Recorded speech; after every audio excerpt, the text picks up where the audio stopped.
On écoute. Par décret numéro 2026-1128 du 22 mai 2026, le président de la République, son Excellence Bassirou Diomaye Diakhar Faye, a mis fin aux fonctions de M. Ousmane Sonko, Premier ministre, et par conséquent à celles des ministres et secrétaires d'État membres du gouvernement. Les membres du gouvernement sortants sont chargés d'expédier les affaires courantes, fait à Dakar le 22 mai 2026. Voilà. Frère, Diomaye Faye, il ne sait pas que c'est par respect pour Ousmane Sonko que nous on le regardait dans ses conneries et puis on ne parle pas. Nous on le voit dans ses bêtises, Macron, le club de drogués là, les draps là. Mais on ne parle pas. Mais là, tu seras traité au même titre que Dama Ouattara. Tu seras traité au même titre que Patrice Talon, qui vient de se faire remplacer par Ouattara. Tu seras traité au même titre que les vassaux de la France-Afrique. On ne va pas vous laisser le Sénégal. Non, on ne va pas laisser le Sénégal dans la main de la France-Afrique et de l'Occident collectif. Frère, on va écouter cette vidéo pour que vous puissiez comprendre le pourquoi du comment. Pourquoi hier Sonko a été limogé par Diomaye Faye, le pantin de Macron. Pourquoi? Écoutez attentivement cette vidéo. Cette loi, si elle doit être renforcée, même elle le sera.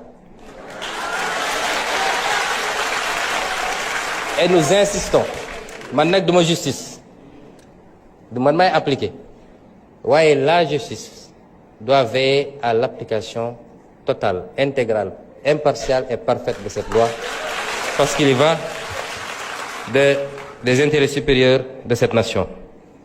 Et j'ai entendu beaucoup de gesticulations dans des pays étrangers, particulièrement la France. S'ils ont opté pour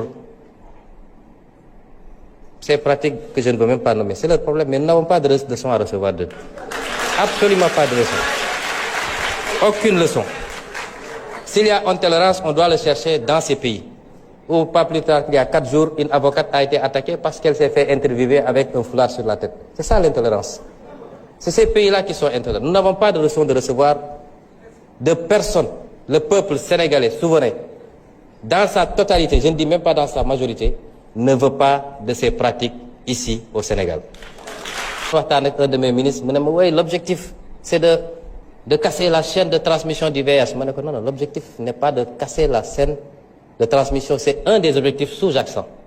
Mais l'objectif principal, c'est de mettre un terme à la prolifération du phénomène. Ça, l'objectif principal. Aucun pays asiatique ne nous critiquera, ni la Chine, ni le Japon, ni la Corée, ni je ne sais quel autre pays, ne critiquera le Sénégal ou aucun autre pays parce qu'il a légiféré sur cette question. Aucun pays arabe ne nous critiquera. Aucun pays africain ne nous critiquera. Mais il y a un petit noyau qui s'appelle l'Occident.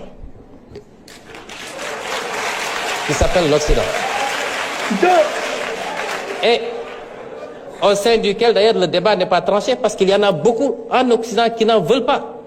Et selon les pays, les proportions varient. Donc il y a moins de 5 ou 10% de la population mondiale, parce qu'ils ont les moyens, parce qu'ils maîtrisent les médias, qui veulent imposer leur dictat, leur culture, leur civilisation. D'ailleurs, on n'osera pas parler de civilisation avec cette affaire-là, parce que ce n'est pas de la civilisation, et qui veulent aujourd'hui l'imposer au reste du monde. Au nom de quoi? Et nous avons une partie de nos élites, de nos intellectuels, qui sont complexés, qui ont été complètement formatés à des trucs, et qui ont peur de leur propre ombre. Nous, au Sénégal, n'avons pas le droit de dire en tant que Sénégalais que nous ne voulons pas de cela. Y compris ces soi-disant intellectuels africains élites qui écrivent au président de la République, qui a librement promulgué la loi parce qu'il est avec cette loi. Et qui écrit pour demander un moratoire. Il n'y aura pas de moratoire. Cette loi sera appliquée. Voilà. Vous avez entendu Ousmane Sonko. C'est après... Là, il est en train de clarifier la position, c'est-à-dire du Sénégal vis-à-vis des pratiques de Woubi.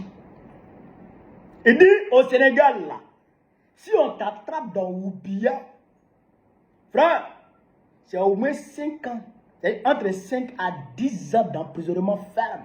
Et puis, quand tu sors là, à moins que tu as payé là, toi-même tu n'as pas croire. Oh, je vous l'ai dit, quand il y a eu le problème avec la Coupe d'Afrique, ou le Maroc, je dirais la CAF voulait retirer la Coupe d'Afrique au Sénégal pour donner au Maroc. Je vous ai dit que c'est parce que le Sénégal a voté la loi contre les gens là que tout ce problème-là survient. Je vous ai dit ça, non? Pas plus tard qu'il y a 2 semaines en arrière, Macron et les Diomaye Faye, ces pantins, se sont réunis à Nairobi au Kenya. Vous pensez qu'ils n'ont pas abordé la question de Woubi? Bien sûr qu'ils ont abordé la question des LGBT. Vous pensez qu'ils n'ont pas abordé la question de Ousmane Sonko? Bien sûr qu'ils ont abordé la question. Sonko lui-même vient de dire ici que des chefs d'État africains appellent Diomaye Faye pour lui faire la pression pour qu'il prenne un moratoire pour suspendre l'exécution des peines liées à cette histoire de Woubi.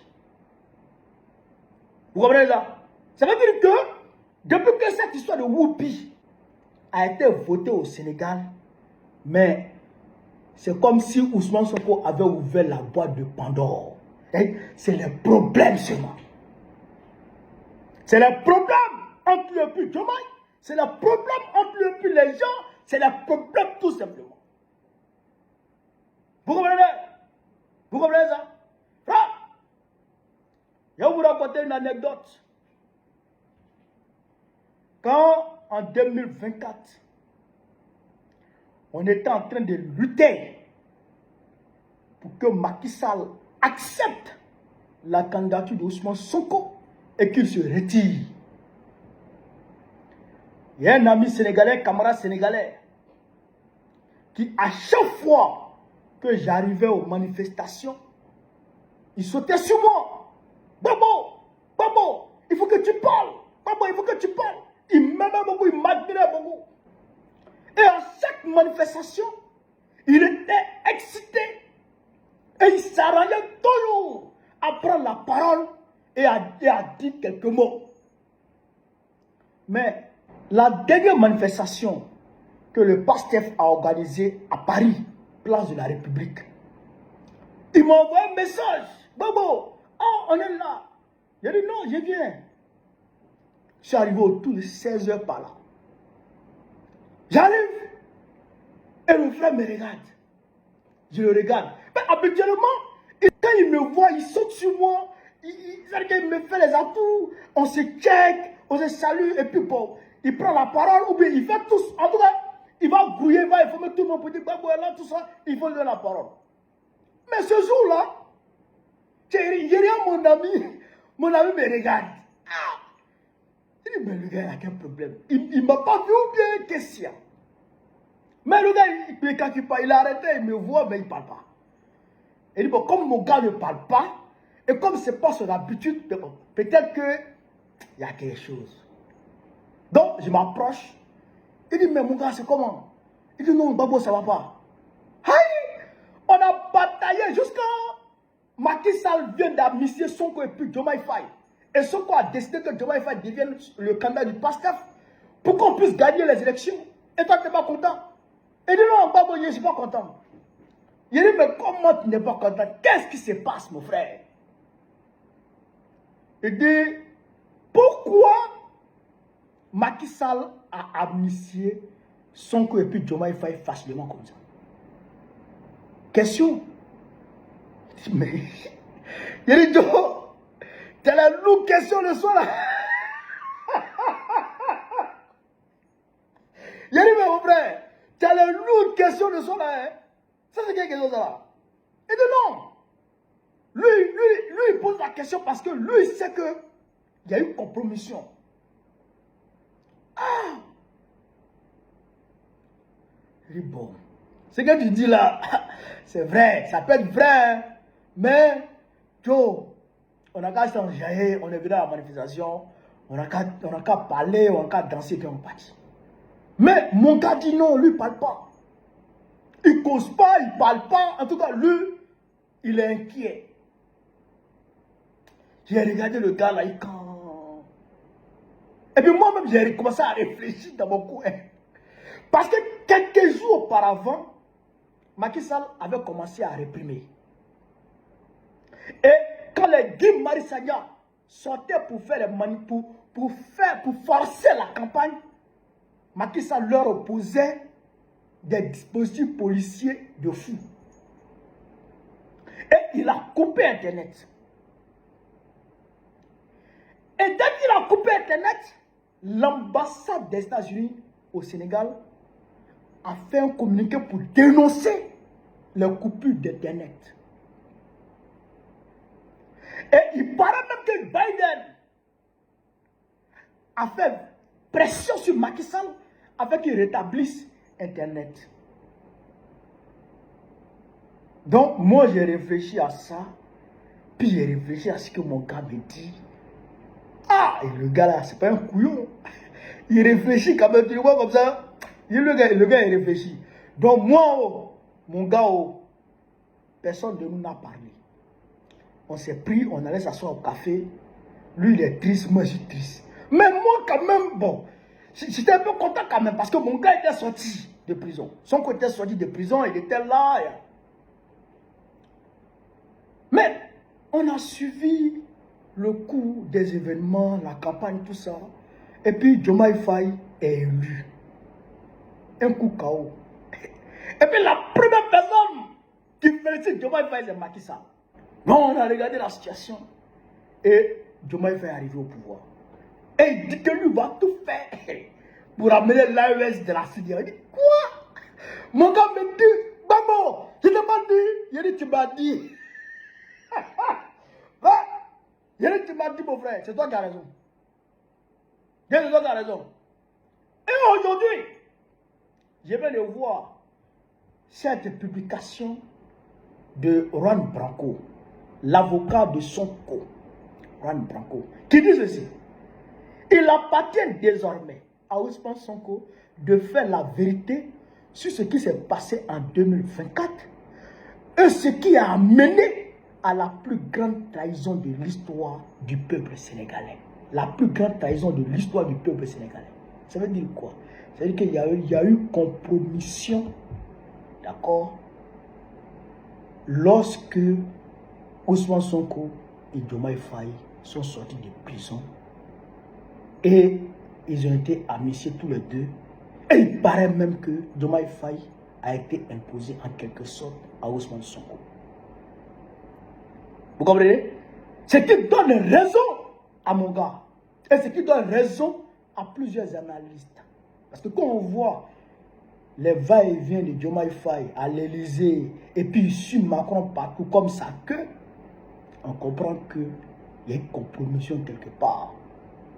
Mais, quand on voulait s'acharner sur le régime de Diomaye Faye, il y a des gens qui nous ont appelés pour dire non, c'est le scénario Poutine qui va se réaliser. Ça veut dire que Sonko, il va prendre le poste de Premier ministre, d'accord? Il va prendre le poste de Premier ministre et il va faire comme Poutine. Parce que pour ceux qui ne le savent pas, Poutine a été nommé Premier ministre d'abord par Boris Yeltsin et les oligarques qui sont allés chercher Poutine alors qu'il était en train de passer les vacances avec sa famille en France, d'accord, en 1999, été 1999. Ces oligarques-là sont allés chez Poutine pour que Poutine vienne servir leurs intérêts. Je me fais comprendre. Parce que le président Yeltsin était malade et alcoolique. Il ne pouvait plus gérer le pouvoir. Donc, il ne pouvait plus, comment dirais-je, protéger les intérêts des oligarques. Donc, les oligarques sont allés chez Poutine pour que Poutine vienne remplacer, d'accord, le président Yeltsin dans le même système. Dans le même système. Le système de pillage du peuple russe. Alors quand Poutine arrive, le président Yeltsin le nomme Premier ministre d'abord. Après, Yeltsin se retire. Il donne sa place à Poutine. Poutine devient président par intérim. Et là même, Poutine offre une immunité totale au président Yeltsin et toute sa famille.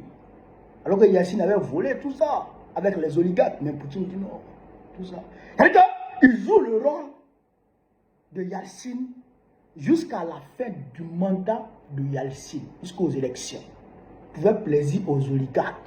Et c'est les oligarques, d'accord, qui vont financer sa campagne, qui vont faire son image, qui vont tout faire pour lui. Maintenant, quand il prend le pouvoir derrière, il commence à leur montrer Niamien. Et tous les oligarques ont fui de la Russie. Il les a traqués tous. Il a nationalisé beaucoup d'entreprises. Nous, on pensait que Diomaye Faye allait aller dans cette voie-là. Mais en réalité, Diomaye Faye, non seulement il n'est pas allé sur cette voie, mais il a trahi Sonko. Il a trahi Sonko. Et il a trahi le peuple sénégalais. Il a trahi Sonko et il a trahi le peuple sénégalais. Et il s'est couché à plat ventre devant l'impérialisme occidental. Or, tu as le peuple avec toi. Tu as les Africains avec toi. Tu as, comment on appelle ça, l'armée de ton pays avec toi. Qu'est-ce qui te manque pour travailler pour ton peuple? Pourquoi jusque-là le franc CFA n'a pas bougé? Pourquoi jusque-là, malgré que Sonko est forcé, pouvait partir l'armée française du Sénégal, mais il y a encore des militaires français là. Diomaye Faye a fait preuve de trahison envers le peuple sénégalais, envers l'Afrique et envers Ousmane Sonko. Nous devrons traiter Diomaye Faye comme un ennemi de l'Afrique. Ça là, ce n'est pas un petit jeu politique parce qu'il faut que les gens comprennent ça. Le Sénégal, là, ça fait 22% des réserves de la BCEAO. Si tu as le Sénégal, tu as la Côte d'Ivoire, tu tiens le franc CFA. Tu as le Sénégal, tu as la Côte d'Ivoire, tu tiens le franc CFA et tu tiens même la CEDEAO. Or, nous avions quand même réussi, tant bien que mal, à récupérer le Sénégal pour mettre dans le giron panafricaniste. Mais à cause de Diomaye Faye, le Sénégal nous échappe et il va tout droit sous la coupole de la France-Afrique. La Côte d'Ivoire y est déjà.